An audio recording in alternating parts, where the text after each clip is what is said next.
going on? Let's talk about the defense. You guys, because of the running game has been running well, and you guys have been able to get a lot of rest on the field. How has that helped your defense play in the last couple of games? I think Sean talks about it a lot. It's complementary football. And a big part of complementary football is what you do on offense, what you do on special teams, what you do on defense as well. So anytime you're able to go out there and have as much success that Sony has had, our offensive line has had, and Darrell Henderson and all those guys that's running the football and keeping us off the grass. I'm a really good coach, so I'm not on the grass. I am probably one of the best off the grass. And when those guys do that, it is nice. It is complementary football. It is what we talk about all the time.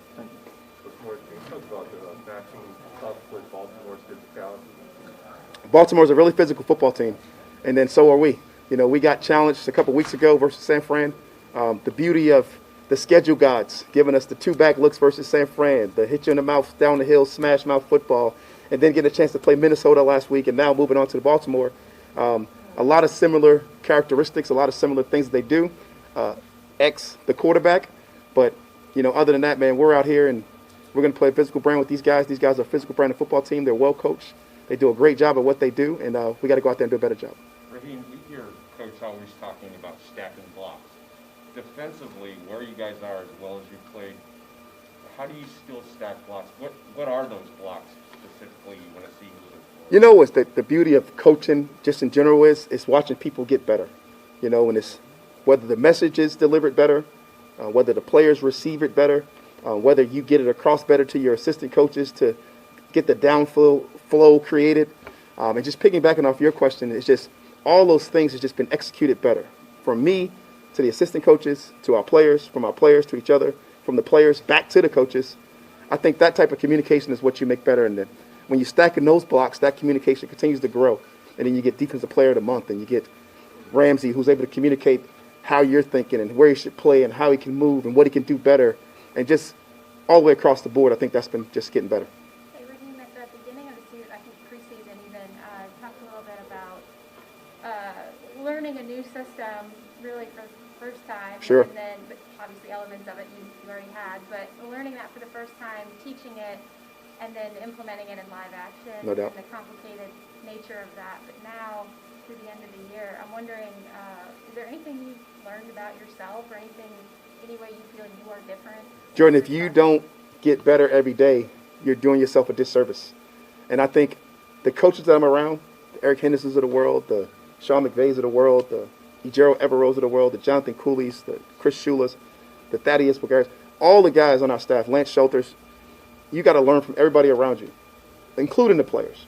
So if I'm not getting better, I'm just getting worse, and I won't allow myself to do that. Raheem, as a defensive coordinator, when a team has a player like Cooper Kupp, who's just going crazy, how come more defensive coordinators, why isn't there some kind of strategy similar to a boxing one in baseball, or essentially walking baseball, where you're not going to let that guy beat you? You can make that decision. It's the choice that you get to make as a defensive coordinator every week. And when it works, you're a genius. And when it doesn't, you're the guy that everybody can throw stones at.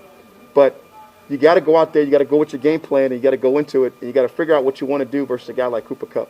And I don't want to give anybody any ideas on what to do versus Cooper Kupp, because the guy is so special, and he's just doing such a great job. But it's all about Sean's system.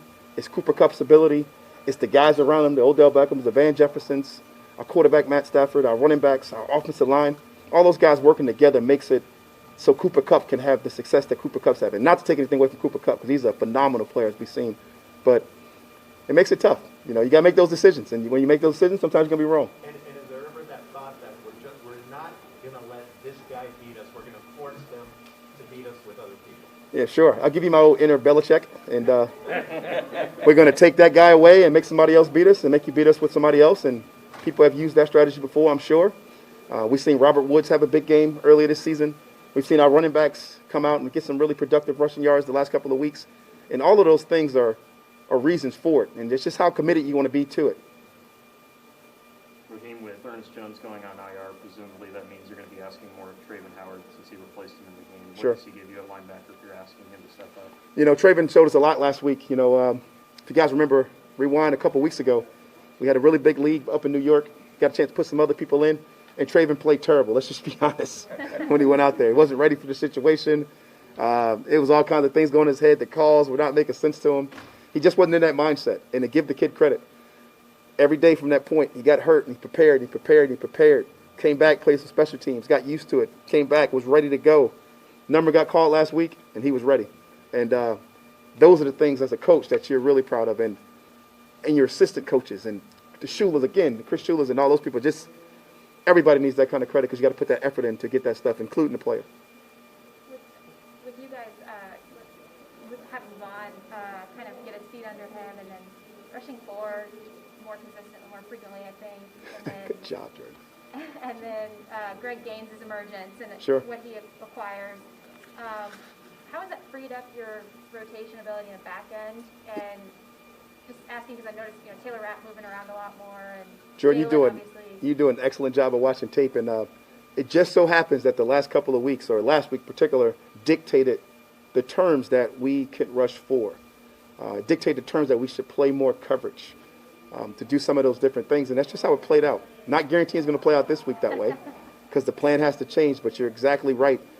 When you get those kind of guys rushing, and they're rushing with that kind of violence and that intent and that vision, and they're making it happen to get up the quarterback, you're still able to affect them as much as you are when you're blitzing, and able to put more people and dedicate more people to coverage. That allows you to be more just versatile. That allows you to be sounder, safer. It allows you to stop the quarterback from running around the field, more eyes, more vision, more things that can happen for us. It's awesome. And this is pretty super abstract, but you're used to it at this point. But what does it feel like when you have that synchronicity, when everything is? I mean, what's that feeling? It's a really calming feeling for me as a coach. It's if you ever see the coach that's over exuberant on the sideline, he's trying to get something going. When you watch me the last couple of weeks, I've been able to just kind of fall back and enjoy the process. I tell these guys all the time, it's my job to work for them, the whole week. And then in the games right now, it's been fun to watch. When you make your adjustments, you got to do whatever you got to do to help out everybody, or do whatever you got to do. But it's been fun to watch when you can go into the game with the guys being prepared as they have been, to be able to get the kind of success you got the last month. Couple more, guys. Aaron Donald was saying Greg Gaines has surprised him a little bit. Not the talent, he knew that was there, but maybe the production. What about you? I think Aaron Donald would be safe to say that, because when Greg is playing next to him and being as productive as he's been able to be, I think AD's just saying, I'm surprised he's beat me to a couple sacks. And Greg, to his credit, is relentless. He plays with great effort. So it's hard for me to say that I'm surprised. He's my sarcastic player on the field. He's got all the answers. Just ask him. And I am so proud of him, how he's been able to come out there and perform in those situations, standing next to AD and being able to play in that role, because he's unique. He's smart. He's sharp. He thinks like a linebacker. He can communicate like a backer. He can come off the field, tell you exactly what happened on each play. I even like when he makes mistakes, because he's easy to yell at. He's easy to dog cuss and just get on him, say, he'd give you the reason why. And he's a special player that way. What do you mean? What's an example of sarcasm? You can call a movement. We called the movement last week, and he missed it. And he came off. He just, I didn't hear the crash. Did we put the crash in late? It was a late adjustment that I made, and I put it in on him. And I was really playing my tight. But he's just one of those guys. He can communicate with you like a linebacker, and he's fun to be around. You can't even yell at him the right way because he's so fun. There was a move by Aaron Donald in that Vikings game where he just lifted his arm, went around the guy, and got the guy Sure. 2 yards back. It looked pretty amazing. I coached that. No. So, is that one of the better? I mean, how do you describe it when you see it on film? To be honest, some of those things are unconventional that Aaron Donald is able to do. If any coach can tell you that they can tell a guy to take a back door and run it down at that angle with some of the backs that we play, receivers or whatever the case may be, they are full of it. This guy is special, and when he knows the plays, he gets his looks to own, and he owns those looks. He makes those plays happen. And every once in a while, when he doesn't make it, you'll see that kind of side look, like, I know. And he just plays the next snap, but he is special, and sometimes you gotta kind of let him go. You gotta let him play out. That's it. See you guys.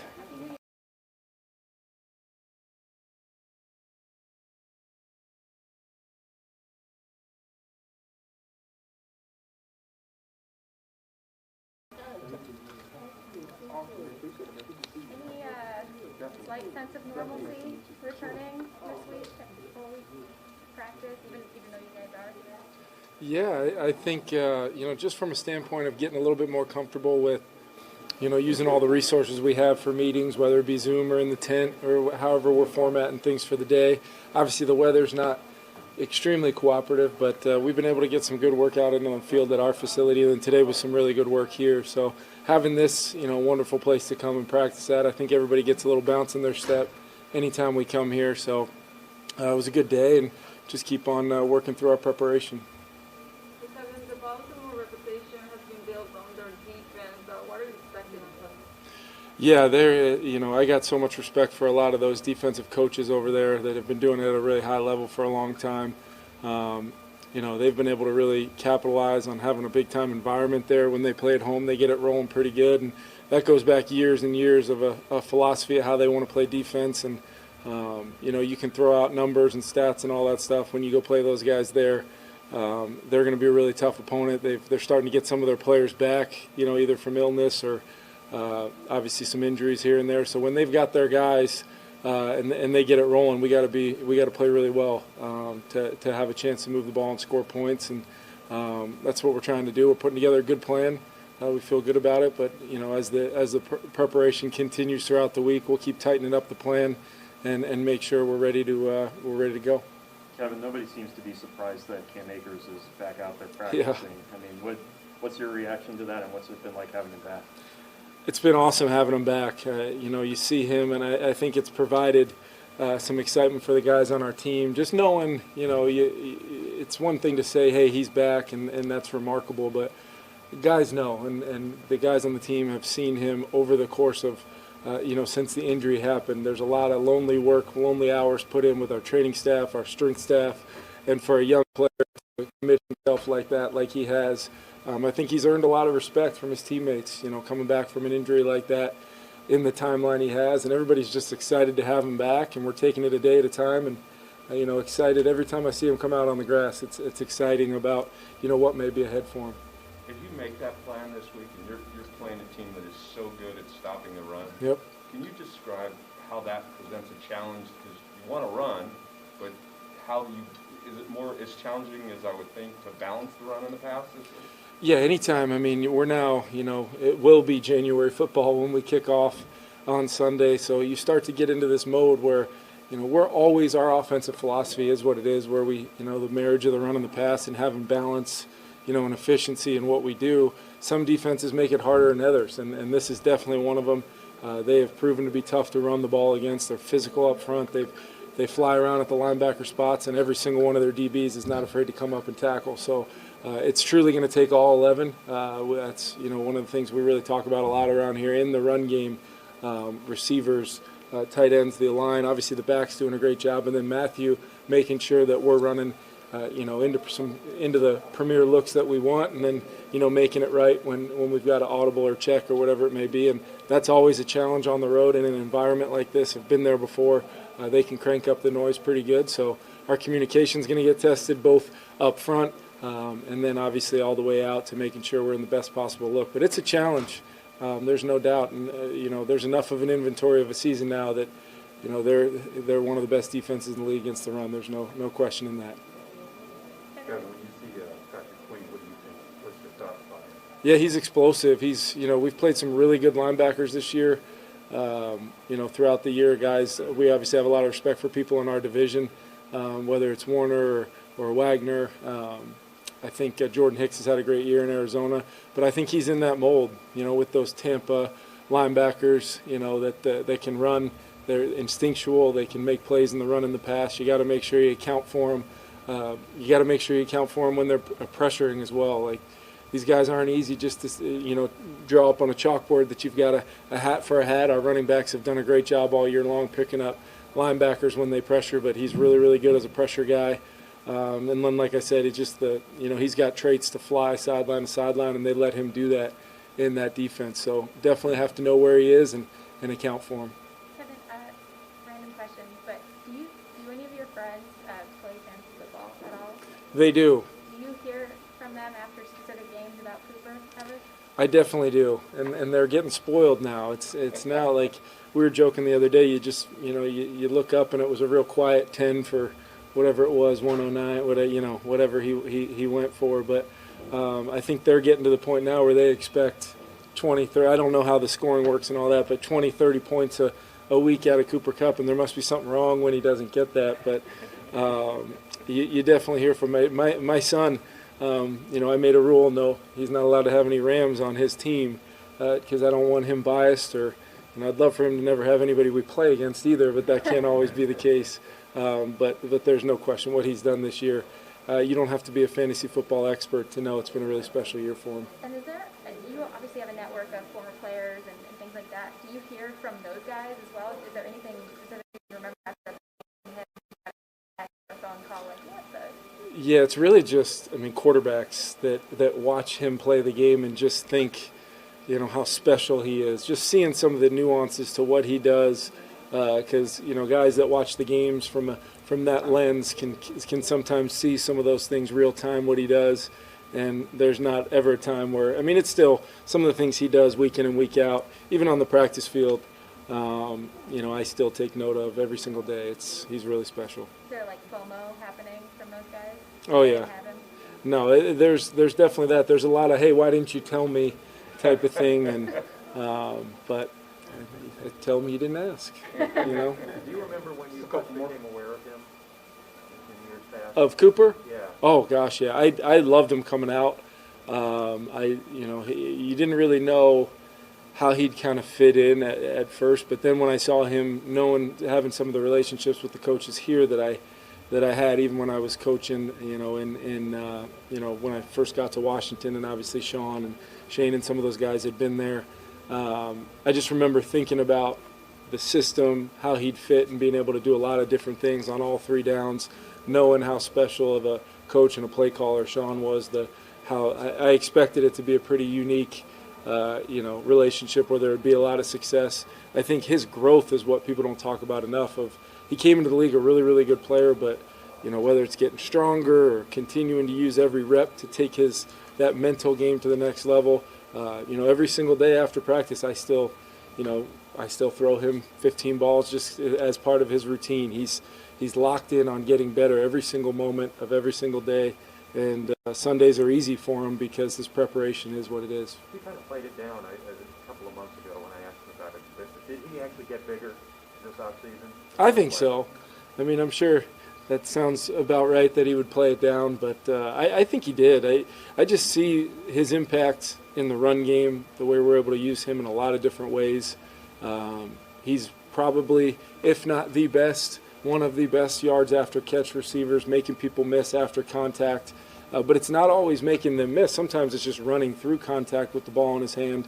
He's definitely one of the toughest tackles out there for guys, and that's not just my opinion. I've talked to defensive guys about it, and they're shocked at just how much he's able to do with the ball in his hands after the catch. Kind of along that thread, like you've seen the yards after catch for a couple years at this point, but does it seem like he's throwing out more stiff arms this year than he has in previous years? Or? I can remember some angry ones where I didn't know he had. I think back, we've got it blown up on.